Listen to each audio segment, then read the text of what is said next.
Anda beli saham untuk dividen atau untuk short selling? Membeli saham untuk short selling. Short selling. Baik, cukup. Yang saya pahami bahwa para ulama membagi berkaitan dengan investasi saham itu jadi dua ya. Dan itu tergantung dari bagaimana cara orang itu bermain. Pertama, untuk short selling. Short selling di sini unsur gorornya masih sangat dominan. Karena dia kan sebenarnya mengumpulkan indeks harga saham yang terlibat. Dan itu dijadikan sebagai acuan dalam menentukan alur bisnis. Dan kita tahu yang namanya indeks saham itu pergerakannya sangat fluktuatif. Sehingga kadang dipengaruhi oleh berita, dipengaruhi oleh suasana, keamanan, dan seterusnya, akhirnya bisa menimbulkan naik turunnya sebuah indeks saham. Bahkan para pemain saham kadang menyewa wartawan atau apa, kamu buat berita seperti ini untuk mengesankan bahwasanya perusahaan ini lagi bagus. Padahal sebelumnya dia sudah kulaan saham. Misalnya dia beli saham Astra, sehingga posisi dia dominan di saham itu. Lalu dibuatlah kesan saham Astra naik karena ada prestasi bagus, hanya dengan berita. Banyak orang yang kemudian berebut untuk mendapatkan saham itu. Nah, saat sudah naik, dilepas dengan harga yang tinggi. Dalam waktu sekejap, ketika berita itu tenggelam, mulailah turun. Kondisi yang tadi diberitakan sudah tidak lagi disebut oleh masyarakat, jadilah turun. Sehingga ketidakjelasan seperti itu dijadikan sebagai acuan dalam bisnis. Makanya Al-Ustadz Dr. Erwandi Tarmizi hafizahullah dengan tegas mengatakan bahwa, dan beliau sebenarnya menukil dari pernyataan para tokoh yang lain, bahwa untuk trading saham, apalagi yang short selling, itu adalah kasino. Jadi itu lebih ke arah perjudian. Karena itu kami sangat tekankan, tinggalkan. Gorornya besar, ketidakjelasannya besar.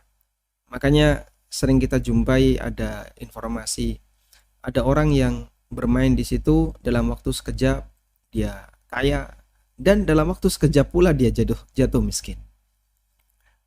Sehingga karakter goror besar itu karakter perjudian, dan efeknya juga sama, kelihatan di masyarakat seperti itu.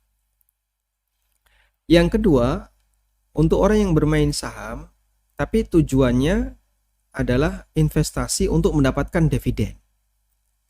Nah, di poin yang kedua inilah baru bisa kita terapkan batasan yang diberikan oleh DPS, Dewan Pengawas Syariah Bank Rojihi, Hay'ah Syariah Bank Rojihi, dan juga yang menjadi standar di ma'ayir syariah yang diterbitkan oleh AAOIV.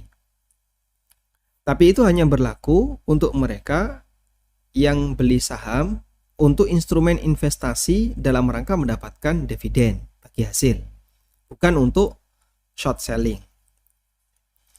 Sehingga kita terapkan batasan-batasan mereka di posisi ini. Dan ini pun ulama beda pendapat. Jika perusahaan itu belum 100% meninggalkan riba, apakah kita boleh beli saham darinya untuk bisa mendapatkan dividen? Ada khilaf, seperti yang pernah disinggung oleh Syekh Dr. Sa'ad Al-Khathlan dalam buku beliau Fikih Muamalah Mu'asirah, Fikih Muamalah Kontemporer, dan beliau menyebutkan jumhur mengatakan dilarang. Jumhur di sini adalah dua majma' fikih Islami, majma' fikih Islami di bawah Rabithah Alam Islamiyah, juga majma' fikih Islami di bawah OKI, Organisasi Konferensi Islam. Kedua-duanya menetapkan, membuat qoror, keputusan bahwa trading saham atau beli saham untuk instrumen investasi dalam rangka mendapatkan dividen, jika perusahaannya belum 100% bebas dari transaksi riba, hukumnya dilarang. Kemudian pendapat yang kedua, diperbolehkan selama batasannya tadi ya, utang di bank tidak lebih dari 30%, kemudian revenue perusahaan dari riba atau faktor atau unsur-unsur haram yang lainnya tidak lebih dari 5%. Dan itu pendapat Bang Rojihi, Dewan Pengawas Syariahnya Bang Rojihi, yang ini saya kutip di buku saya Halal Haram Bisnis Online. Sehingga kalaupun orang masih memakai ini, masih memakai keterangan Bang Rojihi ini dipahami untuk mereka yang beli saham dengan tujuan untuk mendapatkan dividen, bukan untuk short selling. Wallahu ta'ala alam, demikian yang bisa kita sampaikan, semoga bermanfaat.